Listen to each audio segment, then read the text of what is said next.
Bueno, entonces, perdón que miro nuestra lista. Esperen que acá tengo ahí. em, Grupo 5, ¿verdad? sí, grupo Sí, 5 Luana tenemos a Magali. Luana, Magalí, Cecilia, Candela y Martina, ¿no? ujú, Sí, Sofía. Sofía Cecilia, es lo mismo Ah, igual. ¿qué te puse? Ah, Sofía, perdón. Sí, porque a veces uno porque los lee acá y después se quieren matar. Yo siempre en los secundarios de adultos siempre les pregunto el primer día, ¿no? ¿Cómo quieren que la llamen? Porque, sobre todo a las Marías, digamos, porque a veces las Marías no quieren Sí. que digan María, entonces siempre me lo anoto en la lista. Bueno, bárbaro. Entonces, vuestro tema es del ascenso a la derrota, están todas, ¿no? Dijimos, porque justo estaba mirando la lista y no estaba mirando. Estamos grabando, eso como para también, como para tranquilidad de ustedes y nuestra. Si puede, se suma la profe Roxy, pero bueno, por esta situación que estamos pasando, ella fue presencial, así que hicimos una magia ahí para que en la materia de la obligatoria puedo participar yo virtual y ella fue presencial, así que si llega a tiempo se suma, pero si no, bueno, también eso lo grabamos porque quieran o no, es una evaluación y entonces también es una tranquilidad para ustedes y para nosotros.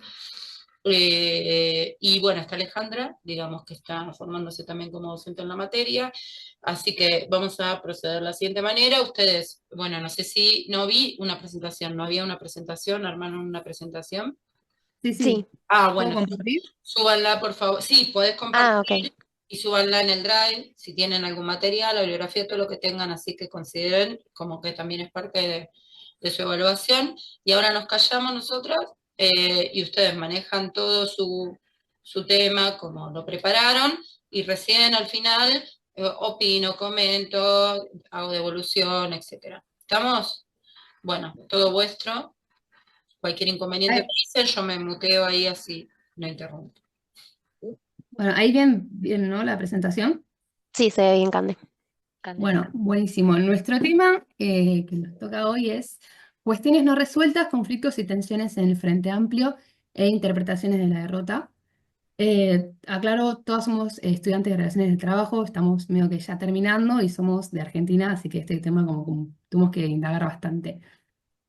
La agenda que vamos a ver hoy es un poco el contexto político nacional e internacional, como una introducción para lo que luego surge como el Frente Amplio, sus características, luego los referentes políticos, o sea, los presidentes y sus particularidades y diferencias, los conflictos que vamos a ir desarrollando y por último la caída del Frente Amplio como para, nada, llegar a nuestro tema. Y luego como para sintetizar conclusiones y demás cosas. ¿Algo quieren agregar, chicas, antes de arrancar? No. No, perfecto. Bueno, voy a la otra perspectiva. Bueno, como bien dijo recién Cande, vamos a arrancar contextualizando un poco, porque no podemos hablar del Frente Amplio sin antes contextualizar un poco lo que fue la región, ¿no? Desde 1970 hasta los 2000. Así que vamos a dar una pequeña contextualización hasta la asunción del Frente Amplio, en donde profundizaremos más. Bueno, nosotras para hablar un poco de las reformas neoliberales en América Latina, nos centramos en el texto de Arenas García, Nahuel Arenas García, que él habla de la doctrina neoliberal que surge como respuesta a los estados desarrollistas o al modelo de sustitución por importaciones o el ISI. Estas reformas neoliberales se implementaron para superar el estancamiento económico y controlar la inflación. Las políticas que acompañaban a los gobiernos con este modelo estaban centradas en la liberalización del mercado, la reducción del rol del Estado y básicamente controlar la inflación, ¿sí? Este control de la inflación trajo costos altísimos en la economía, como también en lo social, que vamos a verlo más adelante. Me parece muy importante también destacar que este modelo implicó un giro en la lógica, ya que ahora el mercado y no el Estado era el motor de la economía, ¿sí? Bajo esta lógica, las funciones del Estado se redujeron al mínimo. Como vemos en el inferior de la diapositiva, arrancó Chile como con gobiernos neoliberales como pioneros, siguiendo por México, Argentina, Venezuela, Brasil, Perú y Uruguay en 1992. Entonces ya era un contexto regional de gobiernos neoliberales. ¿Avanzamos? Perdón, ¿se escuchan fondos, ruidos de fondo? No, no se escucha nada, tranqui. Ok, ok. Eh, bueno, sí, espero que me escuchen bien. No, se escuchan bien Bueno, ustedes, o sea, por ahora, sí. bárbaro, avisen si no. Bueno, hacia 1970, también lo que menciona Nahuel Arenas García son algunos problemas o consecuencias que trajeron las reformas neoliberales. Aunque las reformas neoliberales buscaban estabilizar la economía y atraer inversiones, es decir, una propensión de inversión extranjera, en la práctica terminaron generando algunos problemas, como por ejemplo el aumento de la dependencia de capital extranjero, como vemos en el punto 1 en la diapositiva. Los países de la región latinoamericana nosotros comenzamos a depender fuertemente de las inversiones extranjeras para financiar nuestro propio crecimiento como países.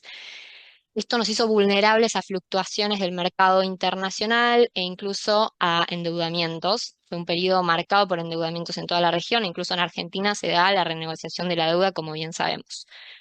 Bueno, entonces los países dependían del endeudamiento para financiar sus propias políticas, y esto les quita un poco de autonomía a los países en la región. Em, un dato no menor es que había un fácil acceso a los créditos y a la banca internacional. Esto también propensionaba a el endeudamiento y se perdió el control nacional sobre sectores estratégicos. Esto nos lleva al segundo punto del desempleo estructural. Em, con la apertura y la liberalización del mercado, ingresan empresas transnacionales e incluso se privatizan sectores estratégicos de las economías de cada país en particular, ¿no? Muchas industrias pierden el control e incluso sectores que estaban protegidos por el Estado o trabajos que brindaba el Estado son gente que cae en el desempleo, por eso se habla de un problema estructural, no es coyuntural, es un problema estructural que mucha gente cae en el desempleo e incluso en la pobreza. Mucha gente queda al margen del sistema. eh, Estas la economía pasó a exigir nuevas competencias a partir de la reducción de la búsqueda por reducción de los costos, la informalidad, caímos en la marginalidad. Es por eso que hablamos de un desempleo estructural. También se habla que hubo una fragilidad fiscal por una debilidad en las finanzas públicas de los estados. Los estados se centraban su presupuesto estaba destinado a pagar deudas con banca externa. Es decir, la política económica estaba destinada a lo económico y ya, y pagar deuda externa, ¿sí? Entonces, eso generaba que no se pueda generar un ahorro nacional interno con una visión a largo plazo de inversión nacional y de desarrollo nacional. Por último, me gustaría mencionar algo que dice Nahuel Arenas García, que lo menciona a O'Donnell, es decir, lo cita a O'Donnell, que dice, incluso en los casos donde sí hubo crecimiento económico, ese crecimiento fue poco inclusivo, no redujo la pobreza de manera significativa y vino acompañado de un aumento en la desigualdad. Esta desigualdad que trajo el modelo neoliberal trae y profundiza la desigualdad, genera un problema económico, social y político. Porque en estos contextos desiguales son las élites gobernantes o incluso los ricos quienes tienen más influencia en las decisiones del Estado, quienes guían las políticas y hacia dónde van los países. Ahora sí, les dejo para que sigamos con la otra. Bueno, perfecto. Como bien mencionaba Cande y también mencionaba Martu, nuestra idea es analizar el contexto uruguayo, pero también con el contexto latinoamericano, ¿no? Como región. Entonces, lo que vamos a estar estudiando ahora es el proceso de giro a la izquierda, el cual se estudia y surge como una respuesta de la frustración de los pueblos latinoamericanos frente a este modelo neoliberal que venía siendo el dominante de las décadas anteriores, ¿sí? Bueno, en este contexto neoliberal que bien explicó Martu, surge lo que es las nuevas izquierdas y este giro al modelo post-neoliberal, ¿sí?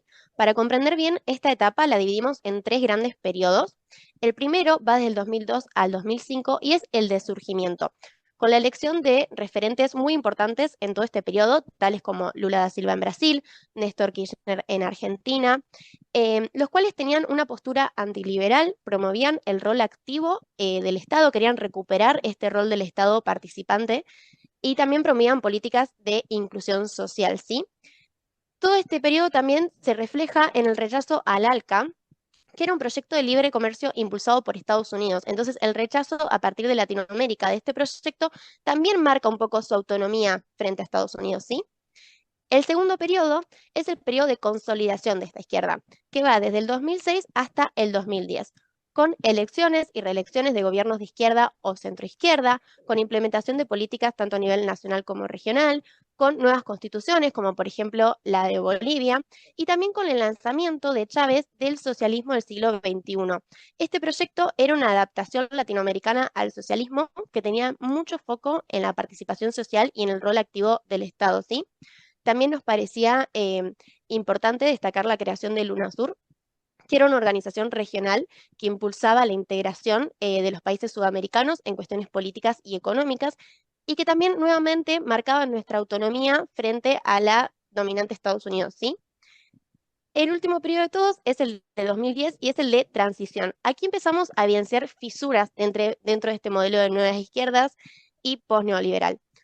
Una de las cuestiones que nos pareció súper interesante analizar es cómo ciertos sectores sociales que inicialmente dieron soporte a estos gobiernos de izquierda, ahora se estaban movilizando en contra de algunas de sus políticas, como por ejemplo fue el caso de Bolivia, donde vimos que los pueblos aborígenes se estaban movilizando debido a la explotación de los recursos naturales en sus territorios indígenas, ¿sí? Entonces comenzamos a ver un descontento social desde este lado.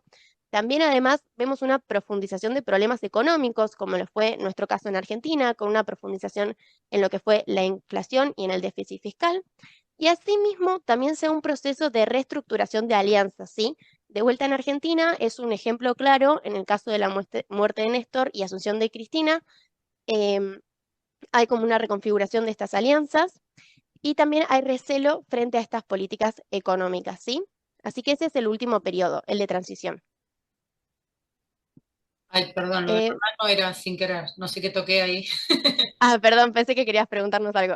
Cualquier cosa, me interrumpen. Eh, bueno, todo este proceso que estuvimos analizando recién, como también vimos en clase, es el llamado marea rosa, ¿sí? Que es básicamente una oleada de victorias electorales de gobiernos de izquierda que surgen como una respuesta frente al modelo neoliberal que fuimos analizando previamente, ¿sí? Entonces, como ya vimos, frente a esta situación de pobreza extrema, de precarización laboral y de malas condiciones de vida, crisis sociales, se dieron muchas movilizaciones que armaron básicamente el escenario para que estos gobiernos puedan ascender al poder, ¿sí? Entonces, nada, nos parece importante destacar que si bien fue un cambio político en el escenario político, también fue una posibilidad de replantearnos qué rol del Estado queríamos como pueblo, ¿sí? Fue un momento de replantearnos realmente qué queríamos y qué rol deseábamos que ellos asuman. Ahora, lo que queremos marcar también, que lo vamos a retomar en la conclusión, es una pregunta y es básicamente desafiar un poco si realmente hubo un giro a la izquierda o si se trató más bien de una nueva estrategia política sin cambios estructurales profundos que consolidaran realmente un modelo alternativo, ¿sí? Así que esto último lo vamos a estar retomando en la conclusión, pero básicamente queríamos contextualizar un poco la situación en la que el Frente Amplio asume, se desarrolla y finalmente es derrotado en Uruguay en este periodo, ¿sí? Ahora sí podemos pasar a la siguiente. Bueno, ahora sí empezamos un poco con el caso uruguayo, sí, justamente que es un poco el eje del trabajo. Cande, si querés pasar a la otra. Perfecto. Acá pusimos una línea de tiempo un poco también para ubicarnos un poco en tiempo y espacio. Como bien mencionaron las chicas, dieron un contexto, sí, acerca de cuándo es que asume el Frente Amplio, sí, justamente que asume en el 2005. Anteriormente, el gobierno de Uruguay había estado históricamente ocupado por lo que es el Partido Blanco y el Partido Colorado. Ahí podemos ver un poco que se intercalaban, sí, justamente un poco lo que eran los gobiernos, tal vez un poco más lo que era el Partido Colorado. Y justamente también, como mencionaron las chicas, Uruguay venía de un contexto de políticas neoliberales, de crisis económica, de inflación, endeudamiento y pobreza, ¿sí? Justamente en 2005 es que asume el Frente Amplio, primero con un gobierno de Tabaré Vázquez y luego tiene otros dos gobiernos más, hasta las elecciones de 2019. Ahí, si pasamos, Cande. Perfecto. Acá traemos también, para evidenciar esto que estábamos mencionando, la tasa de desempleo en Uruguay, desde más o menos que se empezaron a aplicar lo que son las políticas neoliberales hasta casi la actualidad. Podemos ver justamente que en los 90 la tasa de desempleo fue considerablemente alta, llegando a unos picos bastante importantes. Y después marcamos el 2005, que es el año en el que asume justamente el Frente Amplio, que ahí podemos ver cómo va cayendo un poco la tasa hasta más o menos 2015 que vuelve a incrementarse levemente. ¿Sí? Ahí, Cande, la siguiente. Gracias. Justamente también, para hablar un poco del tema de cuáles fueron los conflictos que surgieron, sí, y demás, nos parece importante un poco mencionar qué es el Frente Amplio también, y hacer una breve mención un poco de las políticas que intentó llevar a cabo, que llevó a cabo justamente. Primero, bueno, lo que es el Frente Amplio es una coalición, ¿sí? Justamente de partidos de izquierda, de lo que es el Partido Socialista, Comunista, ¿sí? Justamente, y que se fundó en 1971, ¿sí? Como coalición. Dato como para sumar, en 1973 se da el golpe de Estado, ¿sí? En Uruguay, y el partido es proscripto, hasta cuando retorna la democracia. Justamente es recién en el 2000, en las elecciones de 2004 que el Frente Amplio gana lo que son las elecciones presidenciales, que asume justamente Tabaré Vázquez, que ahí rompe justamente con esta hegemonía de los partidos tradicionales, el blanco y el colorado, sí, es el primer presidente de izquierda. A grandes rasgos, un poco de las políticas que ya acabó el Frente Amplio, tenía una tendencia más progresista, sí, justamente ahora vamos a hacer una mención en lo que fue reforma laboral, después política de inclusión social y reforma tributaria. Candy, si me pasas a la otra, por favor. Gracias. Justamente un poco lo que llevó a cabo en lo que es la reforma laboral, ¿sí? Más o menos intentó instaurar un nuevo sistema de relaciones laborales, volvió a convocar a lo que fueron los consejos del salario, ¿sí? Que habían sido suspendidos varios años antes, y también promulgó la ley de libertad sindical, por ejemplo, justamente que lograba la estabilidad del militante sindical y también promovió justamente lo que es la negociación colectiva, entonces se generó como un fortalecimiento un poco de este movimiento sindical. Después también en lo que eran políticas de inclusión social, también para mencionar, llevó a cabo lo que es el plan de equidad, que es justamente una especie de asignación a familias con menores de 18, más que nada lo que es orientación a lo que es familias en situación de pobreza, justamente que eran asignaciones condicionadas a la escolarización de estos chicos y también controles de salud. Justamente un poco una política centrada en esto, un poco de la educación y el bienestar familiar. Después también en esto de lo que es inclusión social llevó a cabo lo que es el Sistema Nacional Integrado de Salud. Esto para lograr justamente ampliar lo que es la salud a toda la población. Tiene una cobertura nacional justamente este sistema. Entre algunas de las cosas que postula es controles de precios a ciertas prestaciones, ¿sí? Justamente para así evitar lo que son cobros excesivos. También arma lo que es un fondo de financiación para este sistema, que es el FONASA, justamente que es que, nada, trabajadores y empleadores hacen sus aportes, pero estos también está diferenciado. Quienes ganan más aportan más, ¿sí? Un poco por una especie de lograr una cierta equidad justamente en lo que es estos aportes, que también se ve reflejado un poco en lo que es la reforma tributaria que llevan a cabo, que es una medida bastante importante que un poco después vamos a retomar de vuelta. Justamente esta reforma lo que buscaba, a grandes rasgos, entre otras cosas, es un poco lograr una mayor equidad tributaria, ¿sí? Justamente quienes ganaban más aportaban más y quienes ganaban menos pagaban menos impuestos, ¿sí? Un poco esa era la idea. Si seguimos, Cande. Genial. Ahí va, ahora vamos a también hacer un poco una mención de quiénes eran los mayores exponentes, justamente, principalmente lo que es Tabaré Vázquez y Mujica. En la otra tenemos una foto también. Genial. Y después, en la otra diapo, gracias. Ahí vamos a hacer una breve mención también un poco de las similitudes y diferencias que tuvieron. Sí, justamente, Tabaré Vázquez tuvo dos gobiernos, dos periodos, y Mujica uno. Primero, nada, Tabaré Vázquez es un médico, sí, de profesión médica, oncológico, justamente. Y ahora después tenemos un videito para ver unas opiniones acerca de uruguayos, justamente de su visión también acerca de los estilos de liderazgo, sí, justamente de ambas personas, pero sí se lo consideraba un poco más serio, sí, e institucionalista. Y por otro lado tenemos a Mujica, que se lo veía como alguien más humilde, sí, austero, justamente tenía como una trayectoria de militancia bastante importante, había estado preso durante la dictadura también justamente por su militancia. Ambos tenían, sí, una ideología en común, sí, justamente con esto de política de inclusión social y demás, pero sí tenían algunas diferencias, más que nada en lo que eran posturas. Por ejemplo, Durante la presidencia de Mujica se llevó a cabo, por ejemplo, la despenalización del aborto, después la legalización del matrimonio igualitario, la revolución de la marihuana. Acá tuvimos Tabaré Vázquez justamente tenía otra postura, ¿sí? Justamente en cuanto a lo que era principalmente el aborto. El aborto se había empezado a debatir antes en Uruguay en el 2008 y Tabaré Vázquez vetó la ley, lo cual llevó a bastante descontento dentro del propio partido, hasta que cuando asumió Mujica, ahí en el 2012 pudieron llevar a cabo la promulgación de la ley. Mismo también pasó una situación con la regulación de la marihuana, justamente eso se dio durante el gobierno de Mujica, y después cuando asumió Vázquez, él no era muy partidario de la marihuana, pero de todas formas tuvo que llevar a cabo toda la implementación justamente porque era algo que ya había sido votado, ¿sí? Entonces, más que nada esto como para un poco mencionar que había ciertos conflictos internos dentro del mismo partido, que si bien tenían alguna ideología en común, había ciertas rispideces. Ahí la siguiente. Perfecto. Acá tenemos el videíto, después en la próxima diapo. No. Dale, sí, poné las dos primeras opiniones, Cande, y así Ay, perdón, ¿cómo? que las dos primeras personas así no se hace muy largo. Es 2 minutitos, Bueno, pero dale. Bueno, evidentemente en lo que se parecen es en la base ideológica, ¿no? En que pertenecen al mismo partido. Ahora, son realmente muy diferentes, ¿no? Mujica tiene un lenguaje muy coloquial y muy como de la calle, digamos, ¿no? Ese lenguaje que es entendible por todo el mundo y que cae muy bien sobre todo en las clases más populares, ¿no?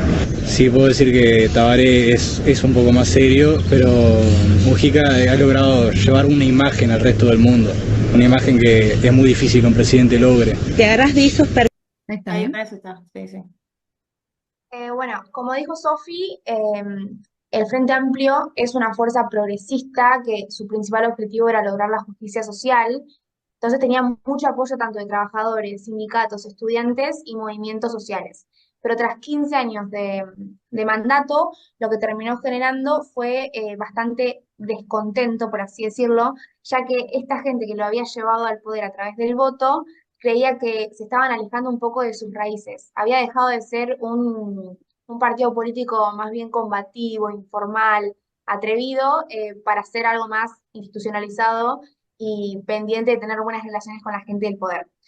Esto entonces a la gente de la base le generó descontento y con las chicas lo que intentamos hacer fue, a nivel más general, marcar las cosas no resueltas del partido y los factores que llevaron al desgaste del Frente Amplio que termina con las elecciones de 2019 perdiendo frente a Martínez. Bueno, si querés pasar a la otra filmina, Cande. El primer factor que encontramos fue la educación. La educación hoy en día sigue siendo la misma que la primera mitad del siglo, según una autora que se llama Laura, y lo dijo en un diario que se llama BBC News, en 2018 lo dijo. Y la principal crítica de la gente es que no se pudo hacer una verdadera transformación del sistema educativo, pese a las reformas que sí hubo, como por ejemplo el Plan Ceibal, que lo que quería era lograr el acceso al Internet y a la tecnología de todos. Tipo, su principal objetivo era promover la equidad, la inclusión y la innovación, pero no lo pudo lograr. Si bien hubo reformas positivas, no se logró una mejora estructural porque la brecha entre los distintos sectores sociales seguía siendo súper amplia y de hecho los índices de los estudiantes en los contextos más vulnerables son los más altos con respecto a las tasas de abandono de colegio. Después también estuvimos investigando artículos y noticias y nada, marcamos dos que nos parecieron súper interesantes.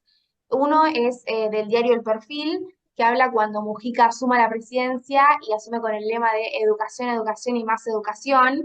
Todo lo que estoy mencionando están ahí en el PPT ahí abajo. Eh, y nada, y al final esos proyectos que tenía, por ejemplo, de llevar universidades al interior del país y incorporar el inglés en la parte principal de los años, en los primeros años de escolarización, se vieron frustrados. Entonces, cuando él termina su mandato, asume que fue un fracaso su gestión en ese plano, aunque va a plantear que desde el Parlamento él va a hacer todo lo posible para modificar esta situación porque entiende que la educación es un pilar clave para que un país sea más próspero.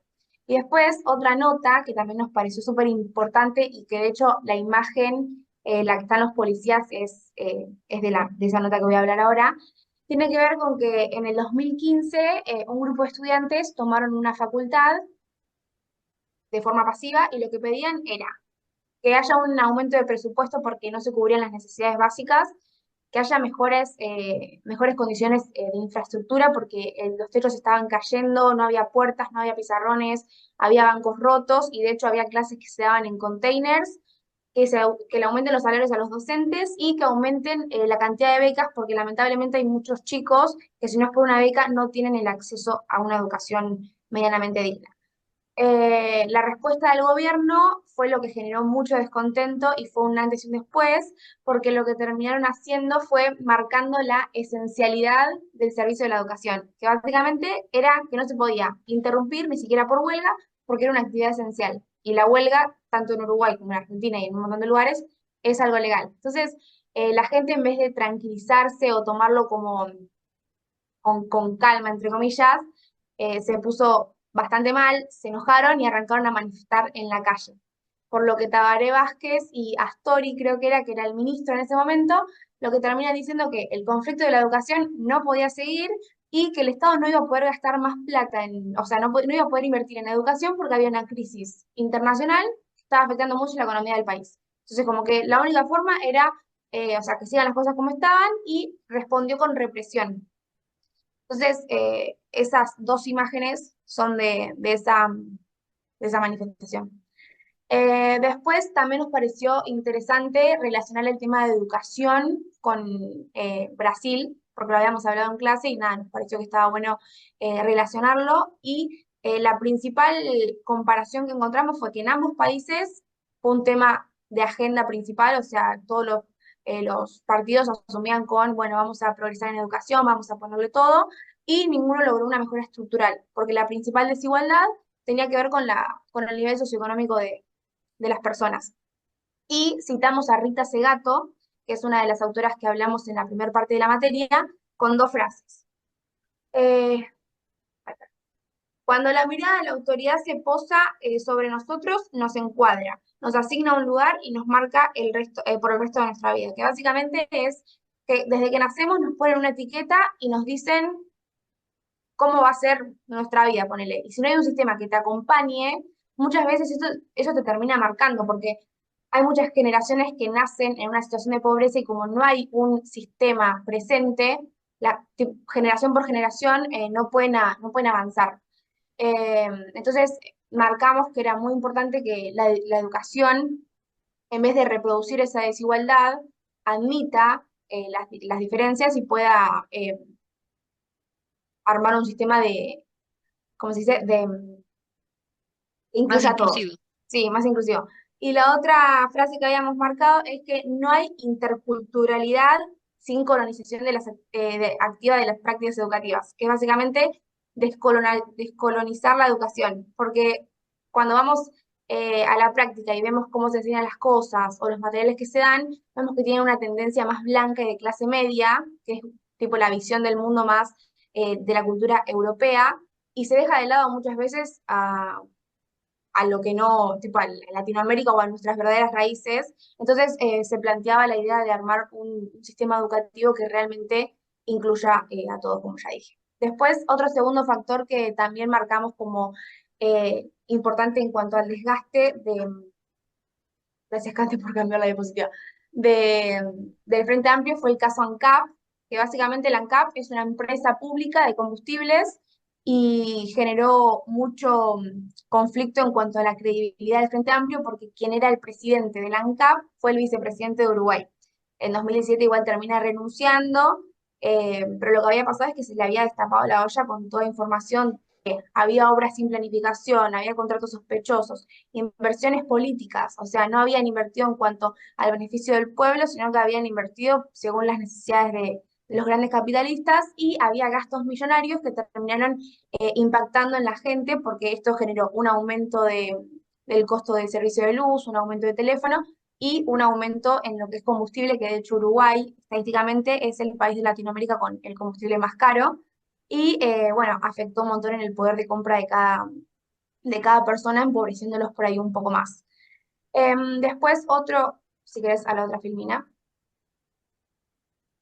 Ah, bueno, y en la imagen que estaba recién, me olvidé decir, fue como un medio metafórico. La persona que estaba representando al Frente Amplio, que se supone que tiene ideas políticas de justicia social para beneficio del pueblo, en realidad se estaba enriqueciendo él y su entorno, dejando de lado a la gente. Es más o menos esa la búsqueda metafórica. Bueno, después otro de los factores que tomamos como referencia es el tema de la inseguridad, porque es una de las preocupaciones más grandes en Uruguay por el tema del narcotráfico, lo cual llevó a que haya muchas disputas en las calles por el tema del control de drogas, ajustes de cuentas, muchísimos homicidios, de hecho había aumentado un 45%, mucha violencia doméstica, casos de hurtos, y Laura Raffo, que es la misma que había mencionado anteriormente, en BBC Mundo, también lo que dice es que esta situación de violencia en la calle terminó afectando mucho a los pequeños comerciantes, porque por ahí sus locales no tienen como tener herramientas de seguridad y eso, entonces hubo mucho caso de hurto ahí. La oposición ante esta situación de que no podían dar una respuesta, lo que termina haciendo es una campaña llamada Vivir sin Miedo, y lo que querían eran poner militares en la calle que puedan allanar en la noche, lo cual eliminaba la privacidad. Buscaban que la edad ¿cómo se dice? De Imputabilidad. encarcelamiento, Eso, para Inimputabilidad. encarcelamiento, sí, sí, para que la edad para encarcelar sea menor, pase de 18 a 16, que haya un cumplimiento total de pena, lo cual eliminaba la posibilidad de reinserción de la persona que cometió un delito, y la cadena perpetua. Si bien mucha gente lo votó, de hecho llegó a un 46%, tenía que llegarse a un 50% para ser aprobado, así que no fue aprobado. Y también consideramos que por ahí no fue aprobado porque hubo mucho movimiento de la gente diciendo, esto ya lo vivimos, es una situación que sabemos sus consecuencias, y nada, no llevó nunca a nada bueno. Después, en cuanto a inseguridad, otra cosa que nos pareció importante resaltar es el tema de los índices de suicidios, ya que tiene 20 muertos cada 100.000 habitantes. Y en 2018 y 2017 hubo un aumento de un 3 o 4%. El tema de los suicidios es más que nada en ancianos y en niños, y tiene mucho que ver con el tema de la posición socioeconómica de cada uno. La mayoría son, o sea, casi todos son de una situación más vulnerable, y estadísticamente 5 de cada 10 chicos nacen pobres allá en Uruguay. Después, otro factor que más o menos lo había mencionado Sofi es el tema ideológico. No hay Perdón, filmina de eso, pero después vamos por perdón. eso. No, tranqui. Otro factor entonces es la parte ideológica, que bueno, como mencionó Tabaré Vázquez y Mujica tenían por ahí algunas diferencias, pero bueno, una misma base. Y lo que sí generó dentro del Frente Amplio es que las nuevas generaciones querían más espacio y la vieja guardia no les daba lugar, lo cual hacía que las campañas por ahí sean más confusas o no se lleven bien a cabo. Y por último, mencionamos como otro factor decisivo en el desgaste del Frente Amplio, que es el estancamiento económico, que de hecho, sí, o sea, deja esa, pero en el gráfico que había mostrado Sofi, se nota como en 2013 y 2015, no, mentira, en 2015, tipo en adelante se arranca como a mantener bastante estático. Entonces, si bien no hubo una caída lenta, una caída rápida, fue como estaba estancada la economía, y algunas de las razones fueron que bajaron los precios de lo que Uruguay exportaba, que es soja y carne, que los costos para producir en Uruguay habían aumentado, entonces las pequeñas o medianas empresas estaban perjudicadas porque no tenían cómo competir, y que no llegaban tantas inversiones del extranjero.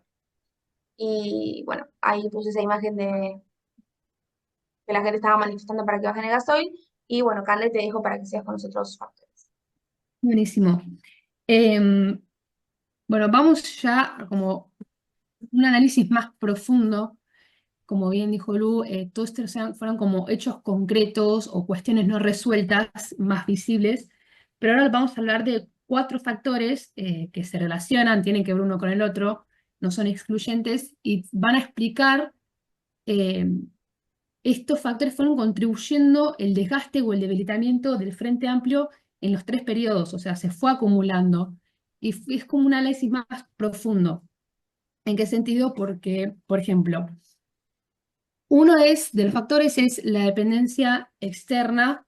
Si se acuerdan, el cuadrito que, como recién dijo Lu, del 2005 más o menos hasta el 2003, 2014, bajó el desempleo.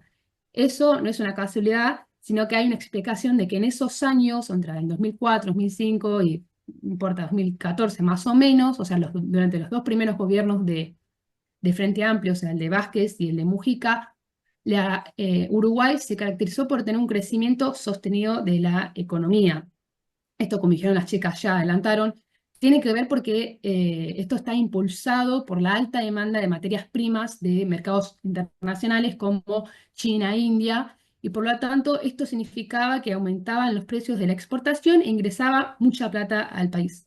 O sea, era un modelo basado en commodities, ¿no? Estos productos básicos como soja, celulosa y otras más, bien característicos de Uruguay. Eh, bueno, ¿y esto en qué se traducía? Básicamente una mayor recaudación fiscal, de acuerdo a los impuestos de las exportaciones. Esto también significaba más empleo, porque se desarrollaban en los sectores productivos, o sea, digo, los sectores en cuanto a los trabajos de producción y de procesamiento de materias primas. Y esto también tenía que ver con más recursos para bancar, como dice, el gasto social, las políticas eh, sociales más activas, muy características de estos gobiernos.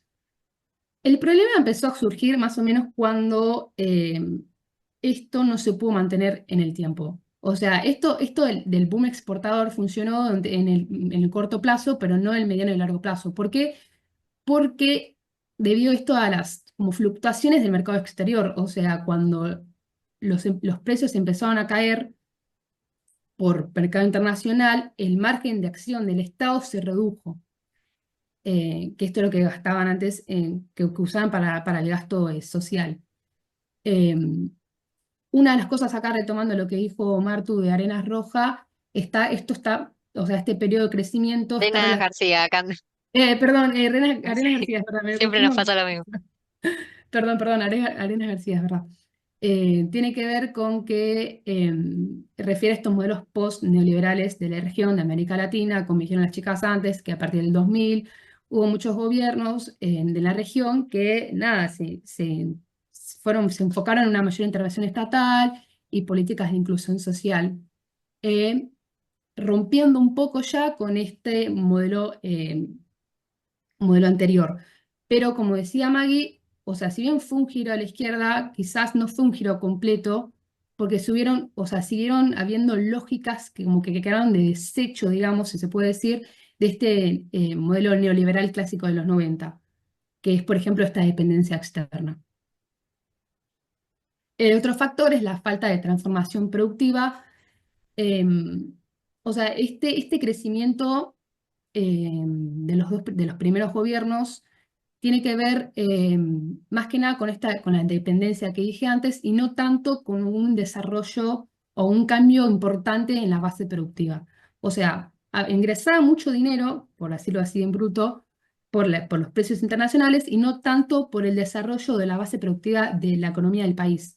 ¿Por qué? Porque había mucha concentración, como dice, en sectores tradicionales que sería básicamente la producción primaria, lo agro, la ganadería, la pesca, y no tanto en industrialización o reformas más tecnológicas o innovadoras. Acá pusimos como un fragmento del informe de la IT, que lo sacamos de la bibliografía de la cátedra, que dice, todos los indicadores muestran que el periodo en cuestión, que es este de crecimiento sostenido, ha dado muy pocas señales de cambio estructural, y que el ciclo expansivo se apoyó en actividades tradicionales que, como ya vimos, se han movido al flujo del movimiento de los precios. Lo que quiere decir, creo que acá los autores, es que lo mismo, o sea, repito lo mismo, sí hubo un crecimiento sostenido, pero no a base de que haya habido cambios profundos en la base productiva. Sí hubo cambios, o sea, hubo un poco de dinamismo en los sectores como transporte, almacenamiento y comunicaciones, pero en sí el núcleo económico se quedó en lo primario, ¿no? Y quedó como esta idea de que el país como que estaba atado a lo que pasaba afuera. Otro de los factores es el gasto social y los límites fiscales.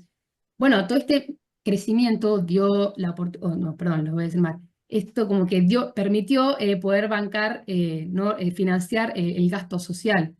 Un ejemplo, como dijo creo que Sofi, fue el Plan de Equidad, que fue una de las medidas más importantes que hizo el Frente Amplio, incluso ya se venía nombrando antes de que asumieran, y era esto que, no, creo que me estoy adelantando a otra cosa, me estoy adelantando.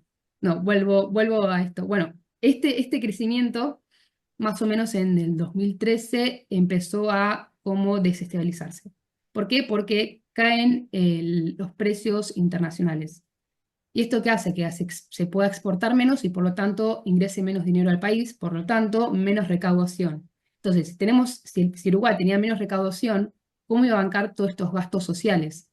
En vez de lo que hizo el gobierno, en vez de aplicar recortes importantes, lo que hicieron es que recurrieron al endeudamiento. Que el tema del endeudamiento mucho como que no les gustó a la sociedad y empezaron como a instalarse la idea esta de que había un estancamiento y hubo malestares sociales.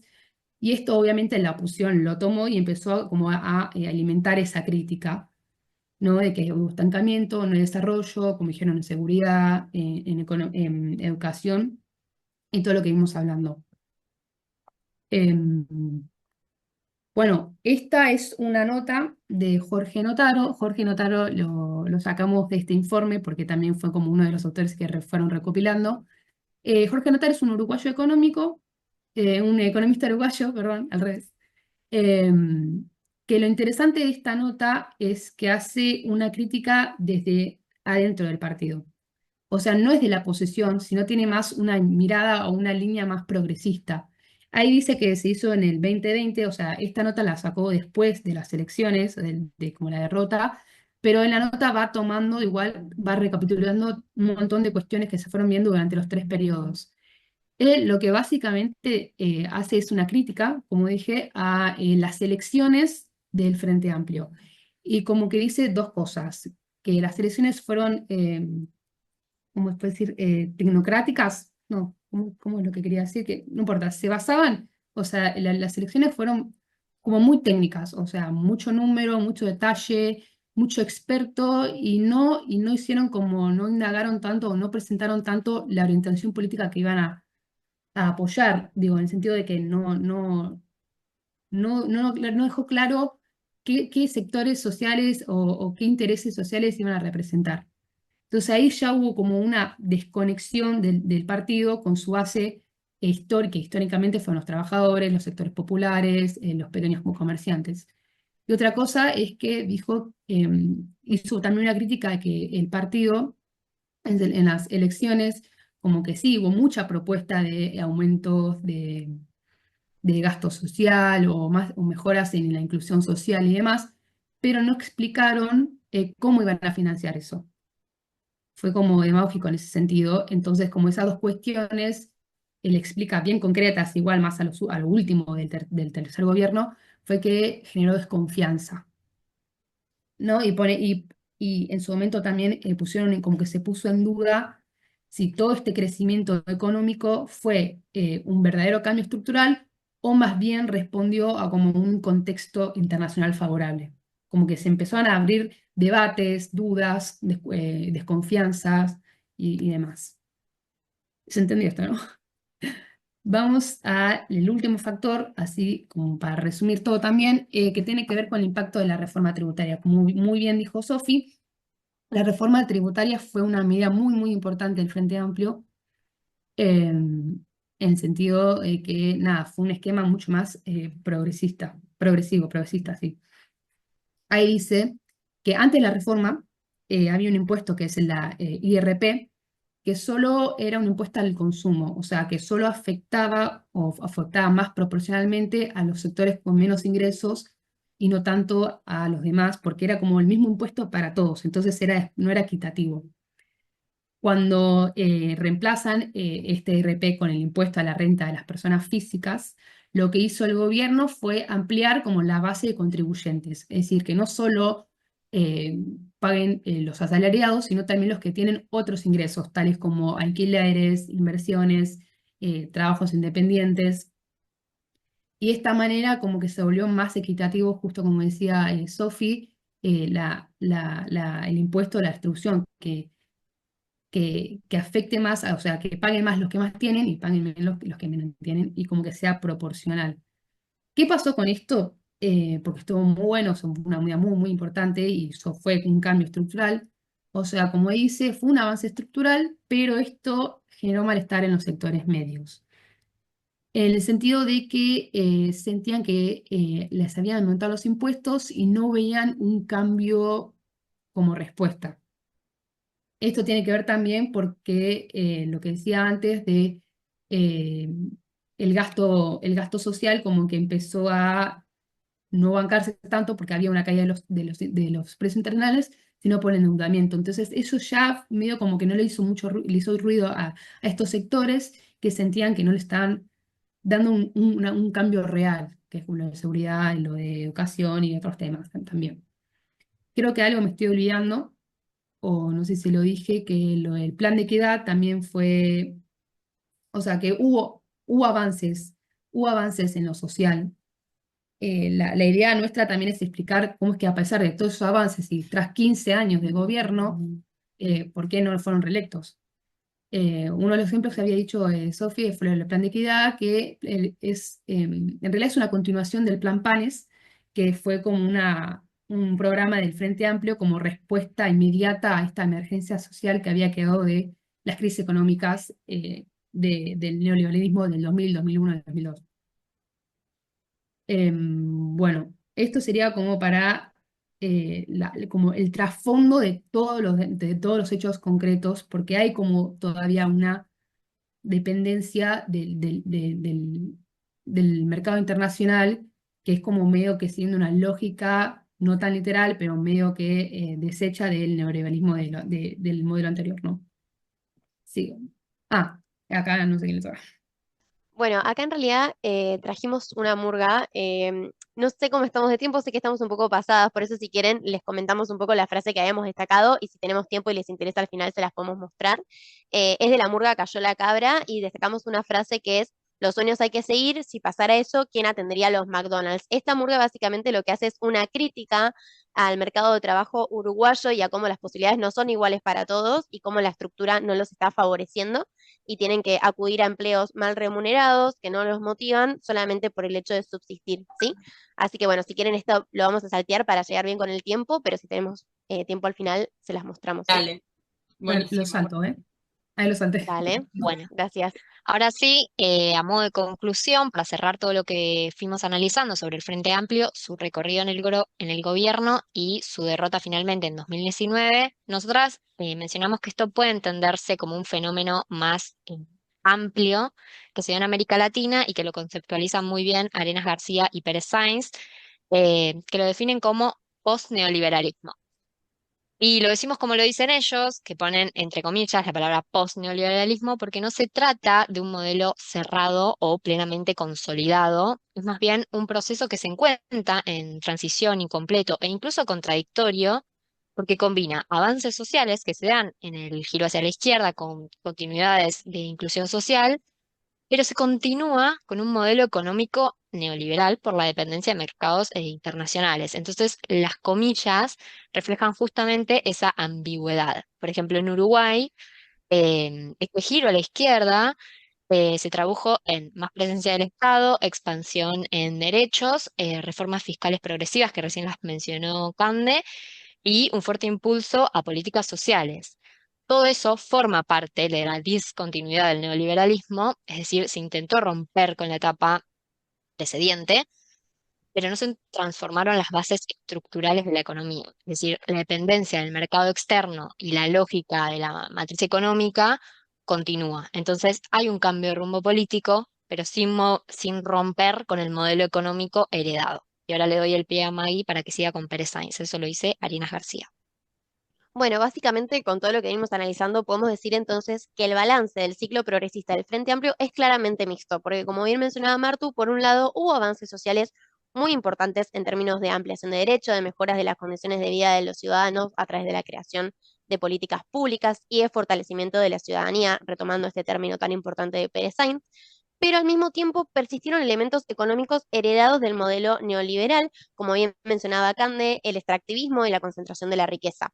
Entonces, estas tensiones internas del modelo fueron avanzando progresivamente, no fueron abruptas, no fueron de un día a otro, sino que fueron un desgaste progresivo a través de sus gobiernos y sus años.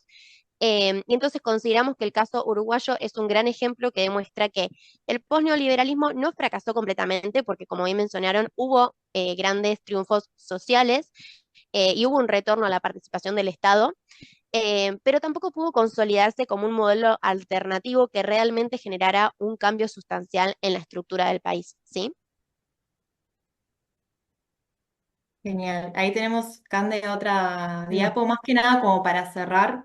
Hasta acá como que un poco vinimos hablando un poco de cuando perdió el Frente Amplio en el 2019 en las elecciones, pero bueno, después quedó otro periodo, sí, justamente, que estuvo en la calle Pou y ahora otra vez volvió al Frente Amplio. Sí, nada más esto queríamos hacer una mención, sí, justamente de que a pesar de todo esto que venimos mencionando, el pueblo uruguayo volvió a elegir justamente al Frente Amplio, sí, justamente la calle Pou era fue una coalición multicolor, sí, pero era más de lo que es el Partido Blanco, sí, el Nacional, que tuvo otras medidas justamente que fueron bastante criticadas, justamente él impulsó lo que es la LUC, sí, que es la Ley de Urgente Consideración, que en lo que era materia laboral fue bastante criticada por la central sindical uruguaya, sí, justamente uno de los artículos que establecía era que el Estado tenía que garantizar el derecho de los no huelguistas a ir al lugar de trabajo y trabajar justamente. Y lo que criticaba la central sindical, el PIT, es que esto iba contra el derecho a huelga, ¿sí? Entonces justamente fue un poco polémico el gobierno de la calle Pou.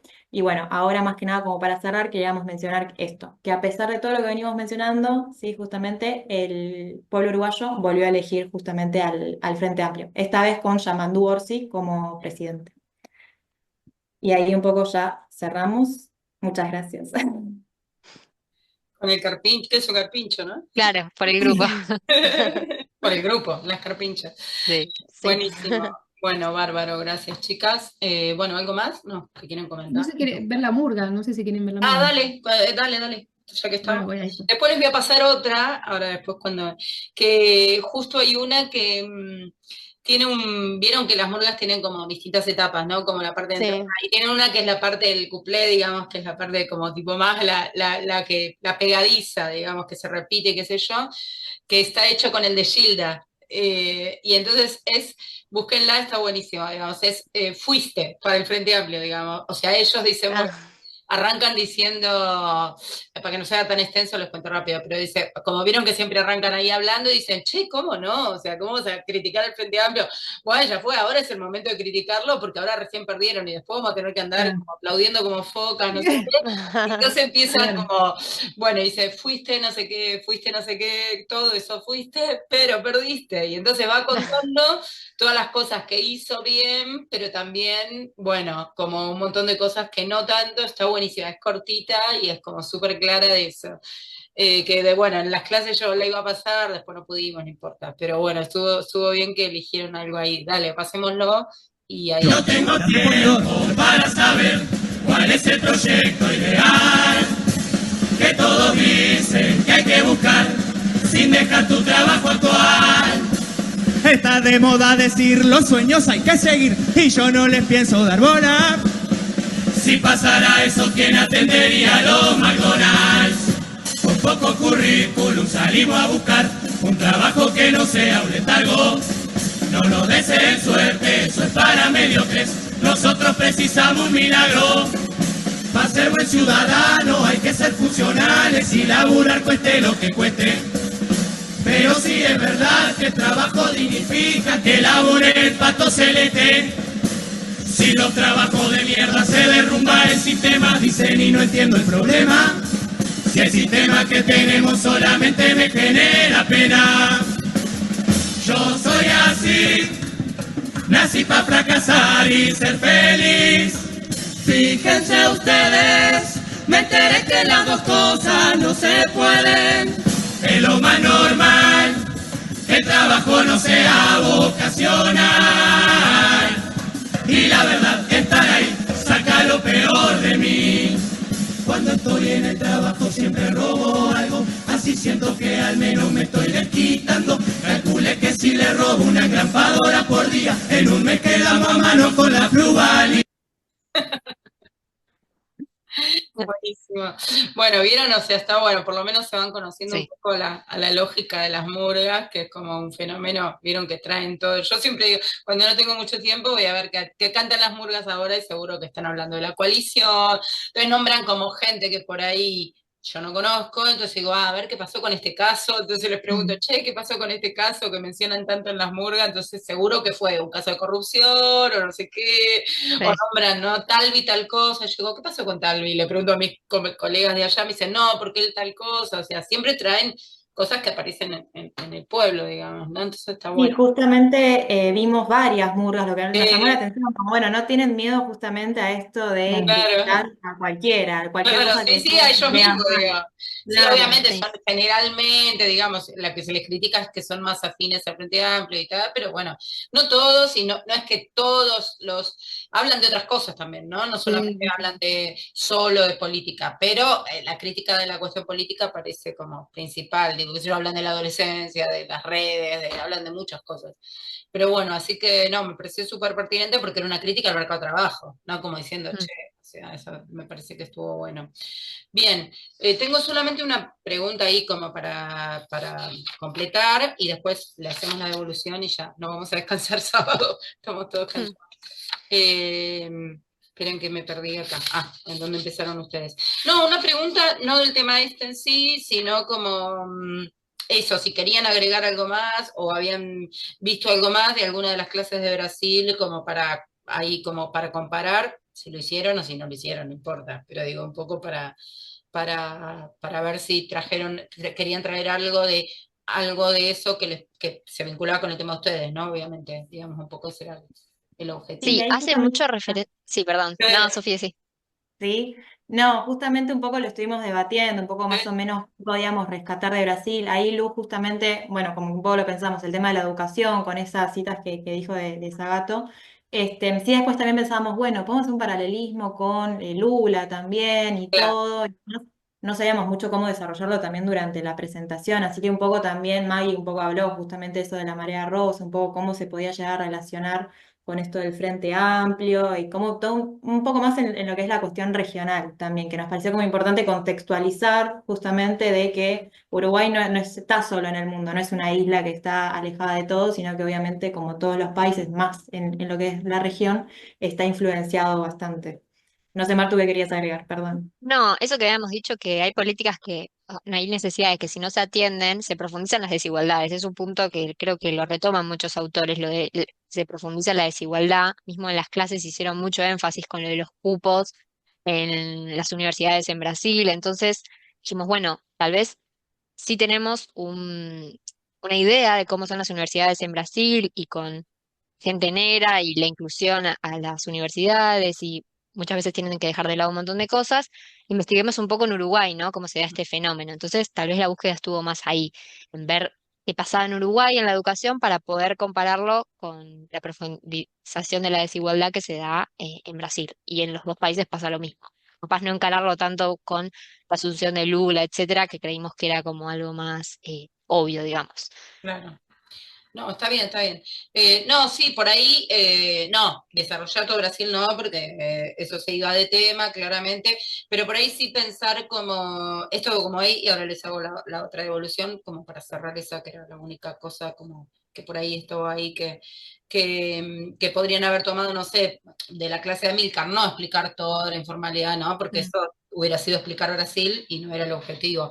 Pero por ahí sí, como él marcó esas tensiones de por qué a pesar de que había hecho todo eso y no sé qué, y todo lo que él nos contó, ¿no? Como muchas de las cosas que ustedes plantearon aparecían también en la explicación que él daba de por qué Lula no había reelecto, más allá del contexto internacional y eso, o sea, esa sería como la crítica, si se quiere, que podrían haber profundizado ahí un poquito en eso.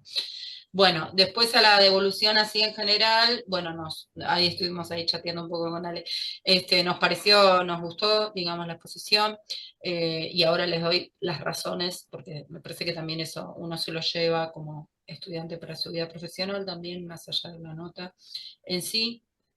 sino como qué es lo que se valora o qué es lo que no. Primero que un poco el tema un poco más difícil que los otros, de alguna manera, no tanto por el tema en sí, sino porque no está en uno o dos textos, sino que hay que como buscar en varios lados y ver cómo amalgamar eso para poder decir algo sobre eso. No es que no hay nada, porque hay 3 millones de evaluaciones de Frente Amplio, pero sí como, bueno, quede todo eso para alguien que no conoce los partidos y demás, bueno, es como así como un esfuerzo que se nota cuando, que lo mismo le dijimos al grupo anterior, que también estuvo bien, digamos, o sea, que bueno, por ser sábado nos cambiaron un poco el espíritu.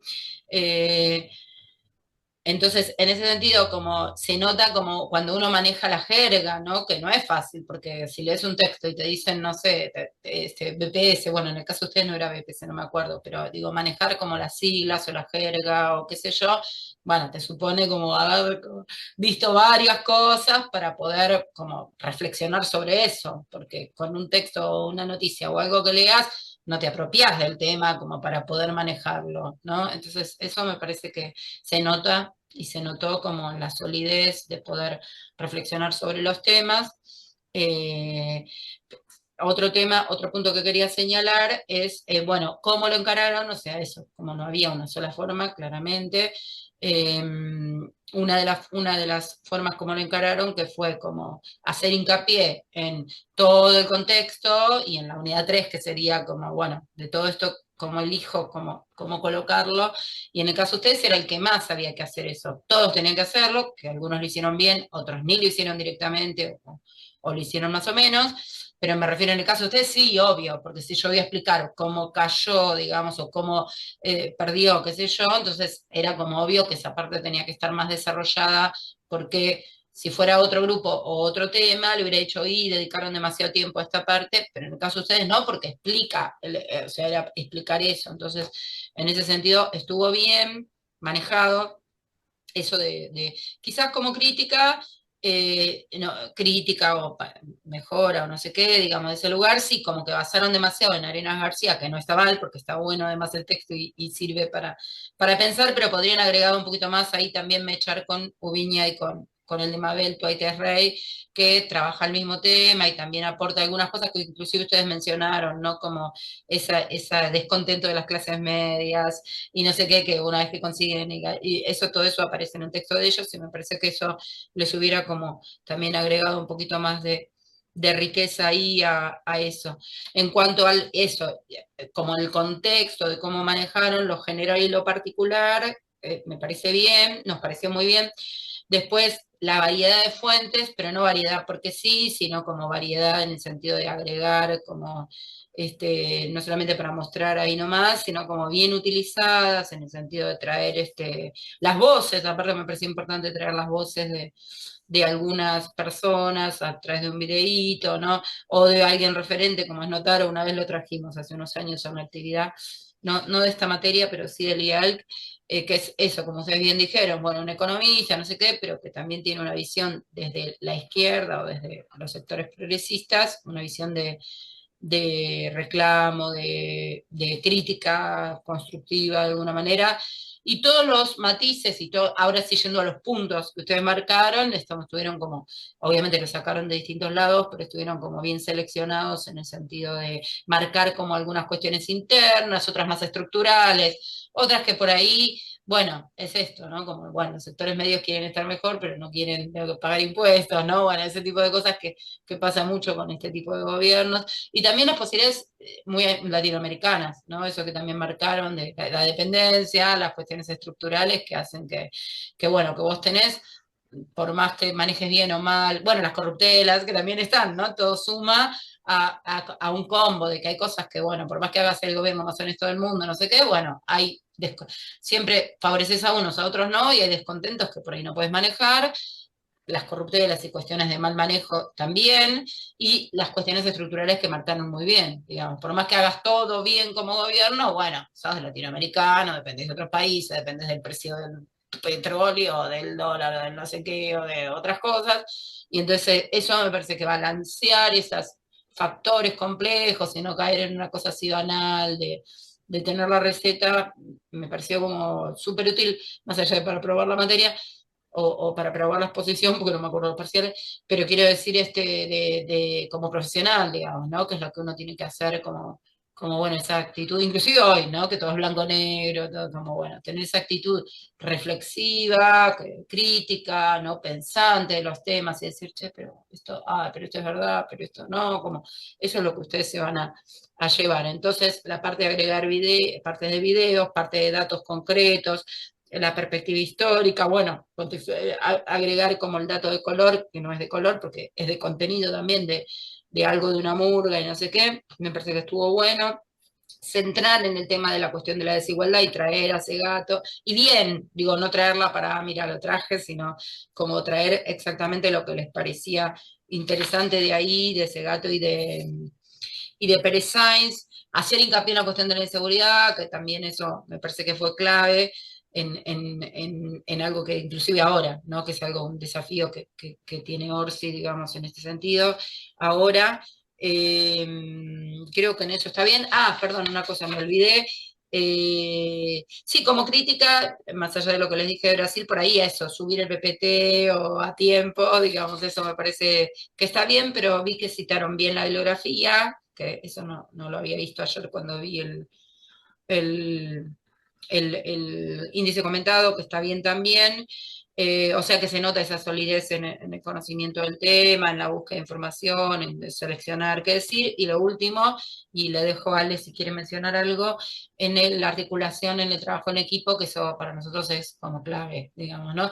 Que como le decía al grupo anterior, que también estuvo bien en su trabajo, que está bien dividirse y que uno se especialice más en un tema, pero eso es un trabajo en grupo, digamos. Obvio que uno no va a profundizar en todo, pero a dividirse, insisto con esto, no es, yo agarro este pedacito, ¿no? Como, y bueno, listo, doy mi pedacito y de lo demás no tengo ni idea. Bueno, eso no es una exposición, digamos, se supone que todos más o menos, bueno, discutimos los temas, estamos saltando, no sé qué, y bueno, después cada uno profundiza en un aspecto de ese tema, y además que se hacían referencias entre sí, bueno, como ya había dicho, como dijimos tal cosa, y eso también suma a lo de ustedes. Así que bueno, no sé, Ale, si querías mencionar algo o me olvidé. No, en realidad sí, venía marcando lo mismo que tú venías diciendo, profe. Me parece sí muy buena la forma en la que utilizaron las fuentes, más que nada porque al tener tanta información a veces es complicado ir al punto real sin irse por las ramas. Y me pareció muy buena la utilización y el manejo que tenían del tema. Como dijiste, dentro de todos los temas de exposición, era uno de los más complicados para explicar, pero me pareció que lo llevaron muy bien, fue muy entendible la exposición y lo que estaba en lo del PPT era lo justo, o sea, no lo llenaron con texto, sino con eh, ayudas visuales que se ve que les ayudaron a desarrollar toda la exposición, así que me pareció muy, muy interesante la forma en la que la encararon. Bien, gracias, Ale. Bueno, ¿quieren decir algo? ¿No? ¿Estamos bien? Bueno, ¿les costó? ¿Se sintieron? ¿Aprendieron algo? ¿Sienten que aprendieron algo? Sí. Fue Tuvimos un que ir sí o sí a los desafío. textos. Sí, fue un desafío hablar de otro país de repente, como que siento que esta materia planteó un desafío enorme porque cuando tomamos el tema fue como, bueno, no sé nada de Uruguay, Claro. es muy de cero, capaz Claro, cuando hablamos de Argentina tenemos Aparte como igual también experiencias. es verdad eso que dicen, que nosotras, tipo, los textos, había información, los de la bibliografía, pero es verdad que teníamos que buscar mucho en noticia o artículo, y todas las noches nos mandábamos de repente 30 artículos del grupo de WhatsApp, Sí, como no. encontré esto, era un quilombo, Claro. y después unir toda esa información, pero nada, fue un desafío, pero estuvo divertido. Sí, Medio sí, estresante, pero divertido. Claro. Pues sí, además que bueno, con esto que pasó al final y demás. Pero bueno, nada, eso, o sea, está muy bien en ese sentido, y más allá que después cerremos la nota, bueno, y de lo que nos queda pendiente, bueno, saben que yo recién ayer me pude reiterar, así que ni me acuerdo los parciales, tengo que volver a revisar mi parte que me faltaba, Y entonces, este fin de semana termino eso, el lunes tenemos reunión con Roxy para terminar de cerrar las notas, y el martes a lo sumo les estamos escribiendo cada uno de modo individual, bueno, listo, ya está, es tanto, o no sé qué, o bueno, vos tenés que recuperar acá, bueno, y anotar ahí qué es lo que quieren hacer, si lo van a hacer en mayo, bueno, el que tengan, no recuerdo ustedes, digo, quizás no tienen, digo, o esto, te faltó esta parte, no sé qué, bueno, eso lo vemos con cada uno de modo individual, y después los que no son inscriptos, por ejemplo, si alguno de ustedes es inscripta y aprobó esta y aprobó la otra, bueno, listo, ya le va la nota, porque todavía estamos en instancia de final, digamos, ¿no? O sea, como si hubieran dado el final, la nota esa de 5 no era nada más que para el... Profe, perdón, ahí nos tenemos que anotar. No, en esta ya están anotados. Los que son regulares, inscriptos, no sé si era el caso de ustedes, no me acuerdo. Sí, creo que Lu. Claro, yo no soy no importa, no inscripta. se preocupen. tampoco. Eso después cada uno lo vemos. Los que son, o sea, nosotros ahora formalmente, hasta creo que el 14, pero no importa porque eso no le afecta a nadie, ni a ellos ni a nosotros, nos vamos a pasar hasta el grupo. Hay 2 grupos que ni se anotaron, no sé qué van a hacer de su vida, pero no importa, eso no es problema de ustedes. Entonces, los que se anotaron, los que están inscritos ya se anotaron por defecto. Nosotros los anotamos por defecto. O sea, es como que estarían, termina el acta, supongan que aprobaron las 2 instancias, bueno, ya tienen su nota como si hubieran dado final en abril. ¿Se entiende? Los que no están inscritos, pero aprobaron, después vamos a pasar todo a cada uno, pero no están inscritos, ponele Luana, suponete que se aprobó los 2, no me acuerdo, suponete que se aprobó los 2 y tiene, no sé, su 8, su 7 o lo que sea, o más, entonces ella ahora no puede porque no está anotada, entonces tiene que anotarse como libre en mayo para que le pasemos la nota. ¿Se dan cuenta? O sea, a cada uno le vamos a ir mencionando después, una vez que les pasemos la nota y que veamos la situación, después cómo se formaliza, ¿no? Más la decisión de ustedes, porque por ahí, no sé, le decimos a tal, no quiero decir a nadie, a Martina, para hacerla sentir mal. Le va a decir, che, la tuya pregunta de Pérez Sainz no estaba buena, tenés que recuperar y no sé qué. Bueno, ella puede decir, no, ahora estoy a full, no tengo ganas, quiero, chao, que hasta julio, puedo esperar hasta julio y la preparo para julio. Bueno, entonces ahí anotamos. Bueno, debe Pérez Sainz para julio. ¿Se dan cuenta? O dice, no, yo me lo quiero sacar de encima, profe, podemos ver alguna instancia, tenemos, bueno, entonces si tenemos posibilidad, lo hacemos antes de mayo y si no, será para mayo. ¿Se dan cuenta? O sea, es un poco, Sí, ahí sí, vamos se puede viendo arreglar. cada uno. ¿Estamos? Bueno, entonces Perfecto. nos vemos, a descansar, merecido descanso. Gracias. Muchas Ale. gracias. Chicas, buen Gracias. fin de. Tiempo. Chao, chao. Nos vemos, chao, Chao. chao, a descansar. Las 3 y Ale también. Chao, Vale. chao, Chao, chao. profe. Bueno, gracias. Profe, te iba a avisar, creo que ya salieron Sí. las chicas. Espera que corto la Estoy grabación, dale. porque hoy, ahora me di cuenta que